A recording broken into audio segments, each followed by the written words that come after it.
분이 되게 역사하여 주옵소서. 예수님 이름으로 기도하옵나이다. 아멘. 마지막 주일이기도 합니다. 말씀 듣기 전에 한 해 다들 너무너무 애를 쓰고 수고하셨으니 따뜻한 마음을 담아서 위로하시기 바랍니다. 한 해 동안 정말 수고하셨습니다. 인사하시기 바랍니다. 네.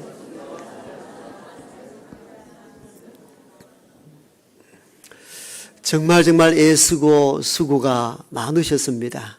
살아가다 보면 기쁜 일보다 슬프고 아프고 힘든 일들이 훨씬 많죠.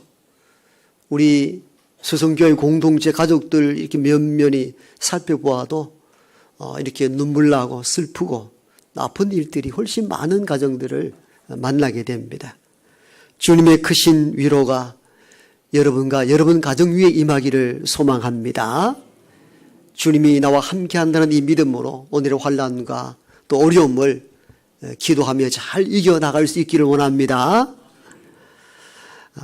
이 마지막 날에 한 해를 마무리하면서 주께서 하신 이 말씀 듣고 위로받고 힘을 얻는 복된 이 시간 되기를 또한 원합니다. 주님은 오병이어 기적을 일으키셨습니다. 보리떡 5개와 물고기 2마리로 남자 장정만 5,000명 먹였습니다. 기적이 일어난 것이죠. 기적을 베푸고 난 이후에 주님은 제자들에게 이렇게 마무리 말씀을 하십니다. 남는 것을 버리지 말고 다 거두어라. 이렇게 말씀합니다. 우리는 오늘 이 본문에 좀 귀를 기울였으면 좋겠습니다. 조금 이 본문을 읽으면 좀 어떻습니까? 주님 더 큰 기적을 베풀 수도 있는 분이신데 먹다 남은 부스러기를 좀 모으라니 좀 좀스럽다 이 생각 안 듭니까?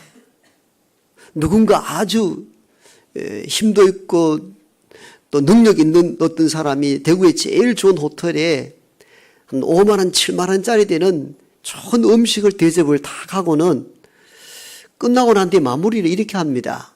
여러분은 남은 거 봉다리 사 가서 그러는 거예요. 기분이 좀 어떻습니까? 다음에 여러분들 더 좋은 곳에 내가 한 번 더 모시겠습니다. 이렇게 하면 기분이 더 좋을 텐데 여러분 남은 거 그 비닐 봉다리 몇 개 가져와 보소. 그 담아 갔소. 이러면 어떻습니까? 조금 좀 모양이 안 나지 않나요? 딱 이와 유사한 형태가 지금 오늘 본문에 나타납니다. 엄청난 기적을 일으키셨어요. 놀라운 일들이 일어난 거죠.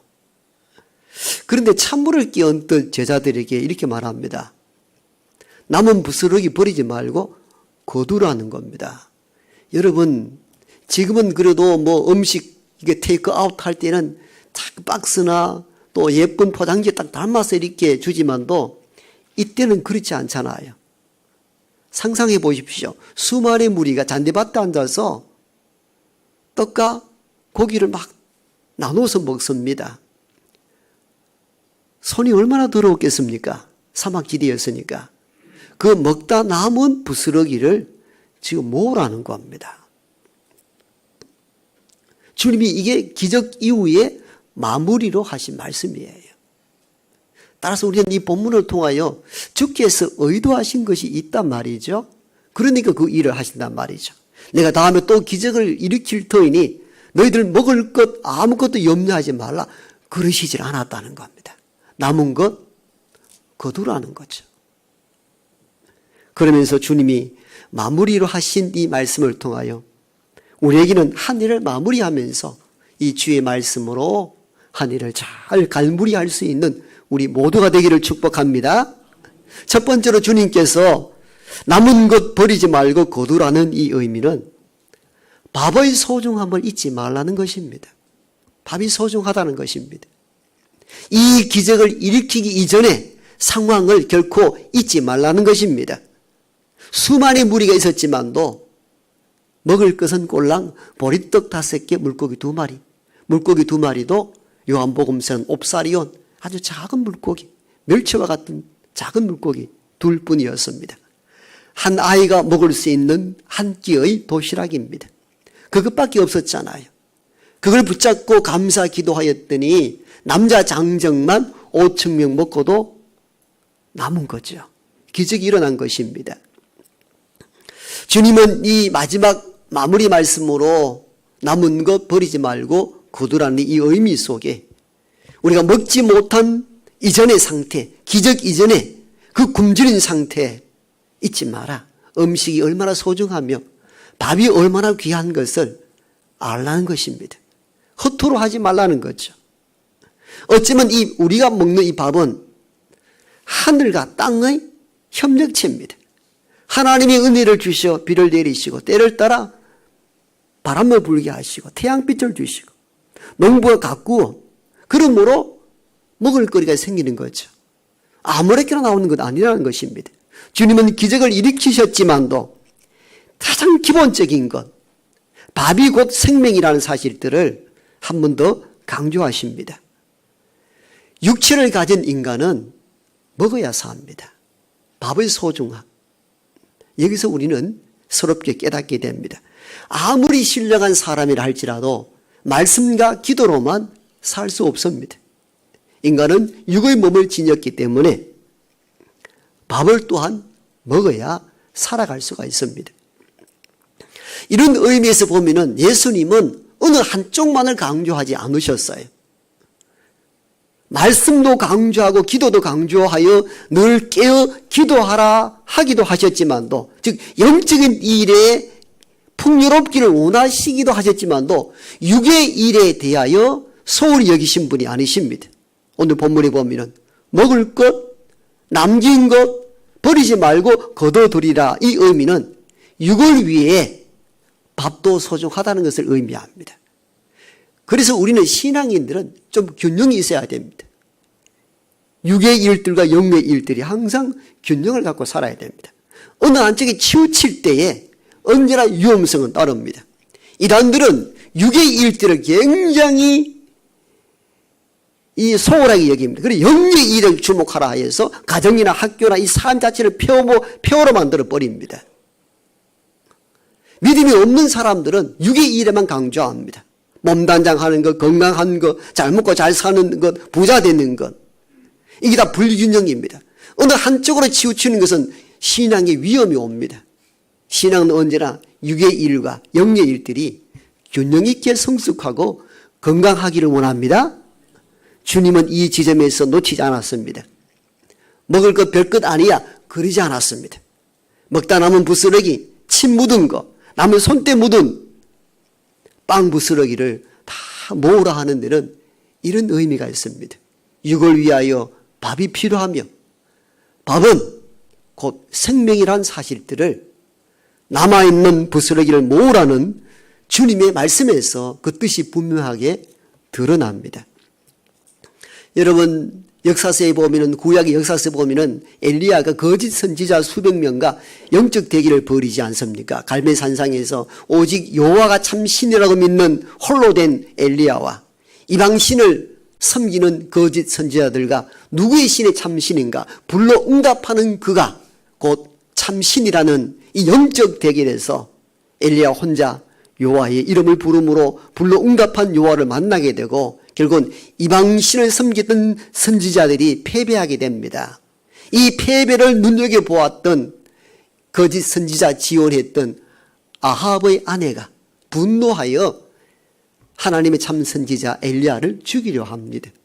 하루 종일 영적 사투를 벌였던 이 엘리야는 탈진된 상태로 사막으로 도망을 가게 되고 먹지 못하여 굶주려 사막 한가운데 내팽개쳐져 있을 때 엘리야는 죽기를 작정합니다. 이 말은 좋은 것으로 번역해서 그렇고 자살을 꿈꿨던 인물이 엘리야였습니다. 전날에는 영적 전투를 벌여 믿음으로 승리했던 한 인물이 어느 한순간에 나를 좀 죽여달라고 말합니다. 여러분 이것이 인간입니다. 인간이 영적으로 대단한 것 같아 보여도 어느 한순간에 일순간에 무너질 수 있는 것이 육을 가진 인간임을 엘리야를 통하여 만나게 됩니다. 이렇게 해서 탈진하여 쓰러져 있고 아합 아내의 군대들은 엘리야를 쫓고 있습니다. 이런 죽을 위기에 있을 때 살 희망이 없자 엘리야가 차라리 내 목숨을 거두어 달라고 말합니다. 그때 하나님께서 어떻게 말씀합니까? 야 이놈아, 네가 전날에 영적 사투를 벌이고 믿음으로 이겨나왔던 그 믿음 다 어디 갔느냐? 더 기도하라. 그러시질 않았어요. 한마디도 말씀하지 아니하시고 천사를 보내요. 떡과 물을 엘리야에게 먹임으로 다시 회복하여 40주야를 걸어서 호렙산에 이르게 되고 호렙산에서 다시 제2의 사명을 받게 됩니다. 여러분, 이 장면에서 밥의 소중함, 이게 얼마나 소중한지 모릅니다. 우리는 가끔 이런 오류에 빠질 때가 있습니다.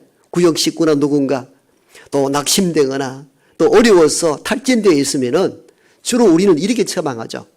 아무개 집사, 기도 좀 더 열심히 해. 기도 안 하니까 그런 꼴이 안 나나? 이렇게 말하는 거죠. 차라리 그때는 전복 죽을 수서 갖다 드리는 것이 낫습니다. 원기를 회복하게 하는 것이 우선입니다. 우리는 이 엘리야를 대하는 하나님의 태도에서 육을 가진 인생에게 육적인 양식도 얼마나 필요한 것을 깨달아 알게 됩니다. 여러분, 우리나라 이 세계 이 경제 협력기구에 지금은 뭐 경제 대국 10위권 안에 들어간다 할 정도로 잘 먹고 잘 삽니다만은 5, 60년대에 우리나라의 국민 1인 소득이 100불이었습니다. 지금으로 한 사람이면 1년에 소득이 한 13만 원쯤 됐다 그 말이에요. 13만 원이니까 월 만 원으로 살아야 됐었던 시절이 있었단 말이죠. 이 우리 가운데에 그 시대를 살았던 분들은 다 가난했습니다. 100불이었으니까 지금 3만 불이잖아요. 상상할 수 없이 잘 먹고 잘 산단 말이죠. 그때는 먹을 것이 없으니까 여러분들 쌀 한 톨 정말 아꼈습니다. 우리도 그렇게 훈련받았고 밥그릇에 밥풀이 붙어 있으면 야단 맞았습니다. 밥풀을 다 걷어 먹을 수 있는 방법이 무엇입니까? 다 먹은 밥에 물을 좀 채워가지고 싹 닦아가지고 마셔야 되는 거죠. 그렇게 훈련받았잖아요. 그런데 지금요 어떻습니까? 여러분 식탁도 그렇고 식당에서 밥을 먹고 남는 음식에 남은 것들이 얼마나 많은지 모릅니다. 주님의 이 말씀을 들어야 합니다. 들어야 합니다. 남은 것을 버리지 말고 거두라는, 밥이 곧 생명이라는 것, 밥을 소홀히 여기지 말라는 것, 애쓰고 수고하여 얻어진 이 생명을 결코 가볍게 여기지 말라는 것입니다. 여러분, 이게 기적 이후에 주께서 하신 말씀이에요. 얼마나 귀한 말씀인지 모릅니다. 그러므로 저와 여러분들이 살아갈 때에 음식의 소중함, 여러분 주일날 여전도의 중심으로 정심을 할 때에 그 한 끼의 식사에 소중함을 알고 감사와 감격으로 대할 수 있는 저와 여러분 되기를 축복합니다. 이게 주님의 뜻이에요. 남은 거 버리지 말고 거두라. 두 번째 이 말씀의 의미는 이것입니다. 기적에 만족하여 느슨해지지 말고 영적 긴장감을 유지하라는 것입니다. 여러분, 수만 명이 있을 때에 제자들에게 주어진 것은 보리떡 5개와 물고기 2마리 뿐이었습니다. 그때 주님은 너희가 먹을 것을 주라 말씀합니다. 제자들이 먹을 걸 해결하라 하니까 얼마나 긴장이 되었겠습니까? 그래서 이리저리 막 먹을 것 찾으러 다니다가 겨우 구한 것이 보리떡 5개와 물고기 2마리입니다. 그런데 그걸 붙잡고 축복 기도하였더니 남자 장정만 5,000명 먹고도 남는 기적이 일어났습니다. 긴장했던 마음들이 다 해소가 되었습니다. 그 모든 있는 자리는 잔치집이 된 것도 마찬가지고 밑에 다 읽지 않았습니다. 15절에 보면은 사람들이 무리들이 기적을 일으키는 예수를 임금으로 삼고자 하였다라는 대목이 나옵니다. 왜?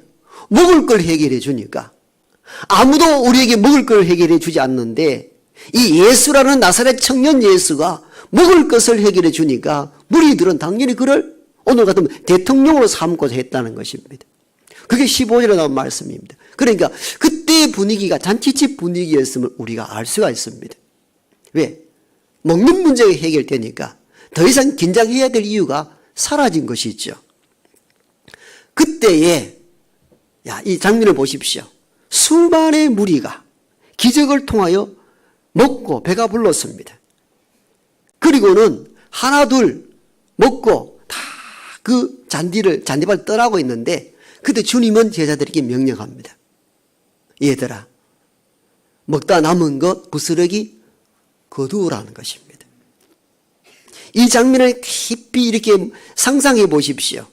우리가요, 예를 들면은 가난한 백성들에게 주님의 기적으로 막 떡을 나눠줄 때는 나눠주는 사람도 기분이 좋을 거예요. 자신감도 있고. 그런데 그 자리를 다 떠나고 남아있는 부스러기를 제자들이 거두러 다니는 것, 얼마나 이 보기 흉측합니까? 초라하잖아요.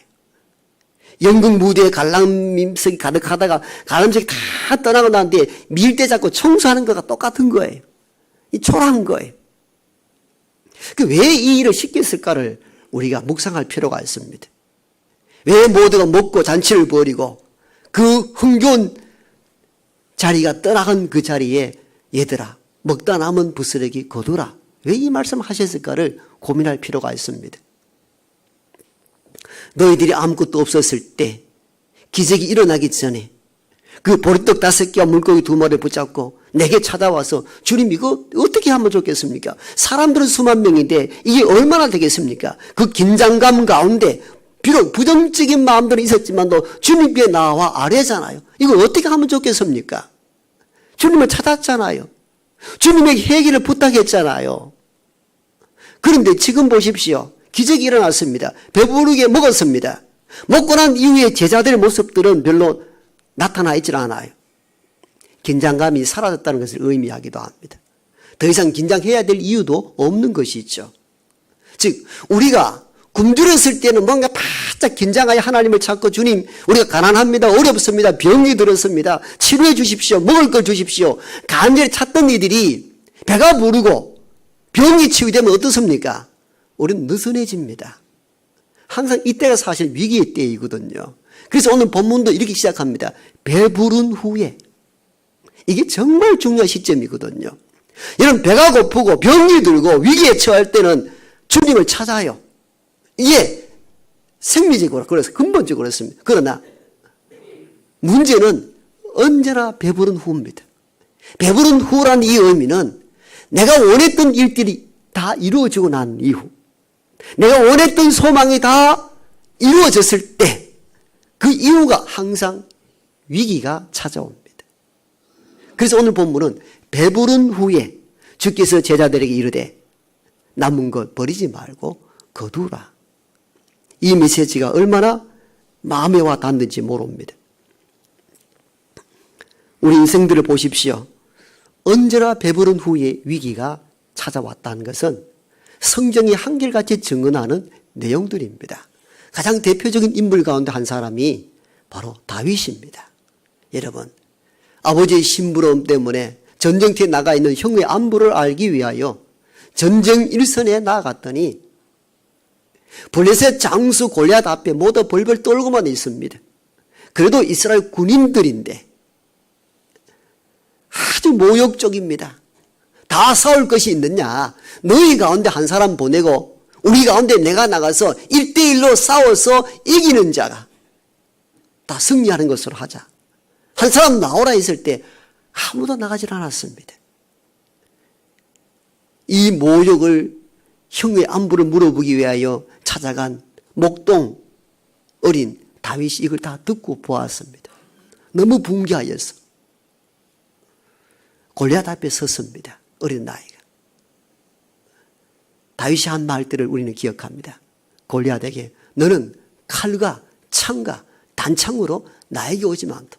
나는 네가 모욕하는 이스라엘의 군대의 하나님의 이름으로 내가 너에게 간다.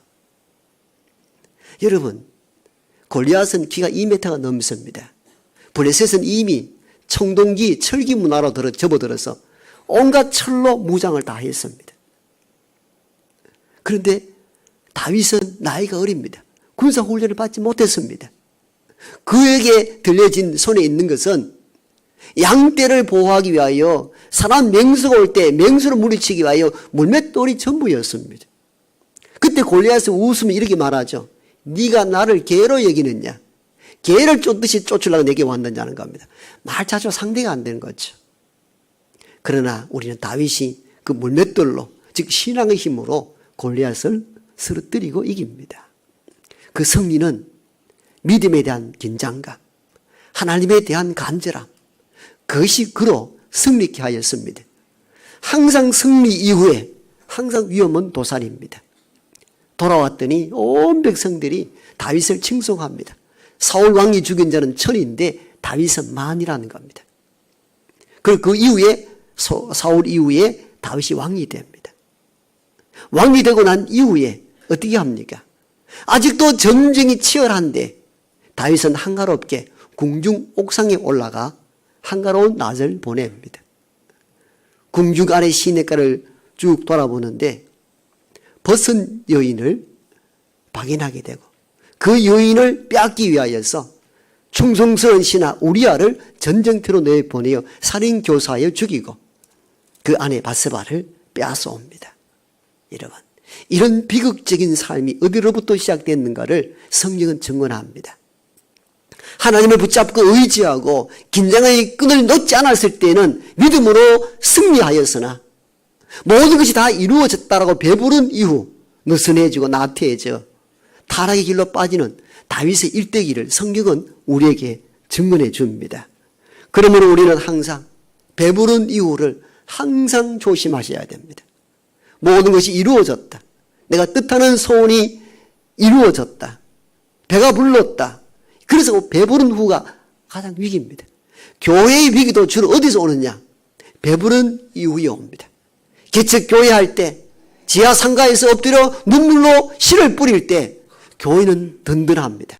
그런데 대부분 편안하고 안전하다 여길 때 대부분 교회 위기가 온 것은 교회사를 통하여 알 수 있는 대목들입니다. 주님은 그러한 기적 이후에 배부른 이후에 모든 것이 다 이루어졌다라고 자만하고 있을 때에 주님은 제자들에게 이렇게 말씀합니다. 정신을 차려라. 부스러기 버리지 말고 거두라. 음식이 얼마나 소중하냐.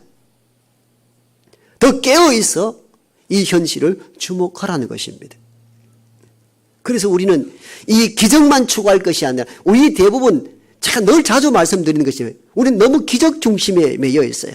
성경을 읽을 때도 기적 중심에만 읽기 때문에 기적 이전에 주님은 어떤 마음을 가졌는지에 대해서 고민을 하지 않습니다. 그리고 기적 이후에 배가 부르면은 어떻게 어떤 현상이 일어난지에 대해서도 아무런 염려를 하지 않습니다. 왜? 말씀을 선포하는 자들이나 성경 읽는 자들이 항상 기적에만 포커스를 맞춰 두고 있기 때문이에요. 제가 이 앞전 두 주는 기적이 있기 전의 상황을 설명했습니다. 기적이 있기 전에 예수의 마음은 어떠했는가? 자, 기적은 다 뺐습니다. 그건 우리가 너무 잘 알고 있기 때문입니다. 그리고 오늘 이 시간 기적 이후의 사건을 다룹니다. 부스러기 버리지 말라. 거두라. 이 말씀을 통하여 음식, 밥의 소중함 알고 살라는 것입니다. 그리고 기적이 일어나기 이전에 그리고 궁핍과 가난 속에 처했던, 그래서 주님 앞에 나와서 어떻게 하면 좋겠습니까? 라고 물었던 그 영적 긴장감을 결코 놓지 말라는 것입니다. 올 한 해 마무리하면서 주님을 더 붙잡고 주님을 더 의지하면서 영적 긴장감을 계속 이어가는 저와 여러분